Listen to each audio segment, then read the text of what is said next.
salaadiinta iyo waxgaradka ka soo jeeda beesha Muuse Dhariye ayaa waxay shir jaraa'id oo ka qabteen magaalada Hargeysa ku shaaciyeen in ay shir ku qaban doonaan ay leedahay beeshaasi iyo arrimo kale iyagoo ka hadlayana waxa hadaladoodii kamid ahaa shirkaas oo ahaa midaan sugaynay 30 sanadood in ka badan ilaahay ma hadii weeyaan ka maanta loo fadhiyaana uu yahay gogol xaarkiisii labaad ee gobolka Hargeysa sagana lagu qabanayo anigoo ka soo jeeda beelaha waaweyn ee Muuse Dhariye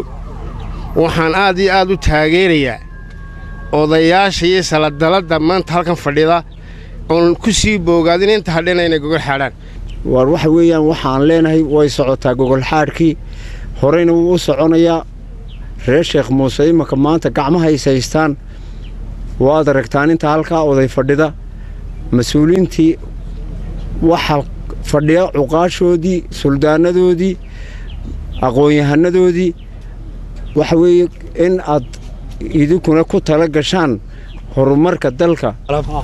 anigu waxba hadalka badin maaye odayaashii iga horeeyay iyo suldaankii iyo caaqiladii ayaa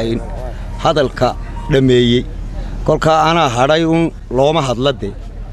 marka waxa weeyaan shirkii burco raggii ka kowga ahaa ayaan ku jiray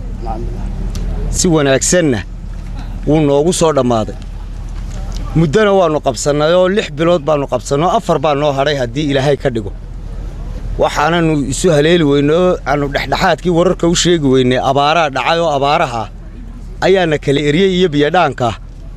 marka dabeete waxa weeyaan ilaahay baa nimcada iska leh oo mahad iska leh waxa nimcadiisii noo shubay imakaanu is wada xasuusanay arrinkiina waanu galeynaa in waana soo koobaya waxba hadalka sii badin maayo assalaamu calaykum waraxmatullaahi wabarakaatuh hawshii shirweynihii beelaha Muuse Dhariye ee burco shirki ka dhacay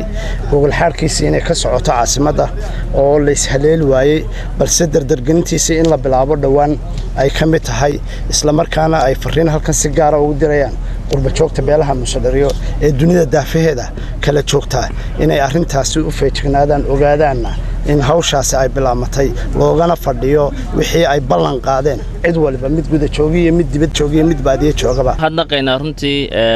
cid kasto ka gacan ka geysatay hawshan ku jirro iyo marka dadaalkan wadno iyo shirar kale nu qabanayno oo runtii ay qayb weyn ka yihiin qurba joogta gaar ahaan jaaliyada beelaha Muuse Dhariye meel kasta ay joogaan madaxdeeda iyo marka wax way ragga u taliyaba aad iyo aad baan runtii ugu mahadnaqaynaa dadaalka fiican ee ay marka hariya habeen ugu jiraan sidii isbedel loo heli lahaa Hodan Isxaaq Jibriil TV-ga caalamiga Star TV magaalada Hargeysa.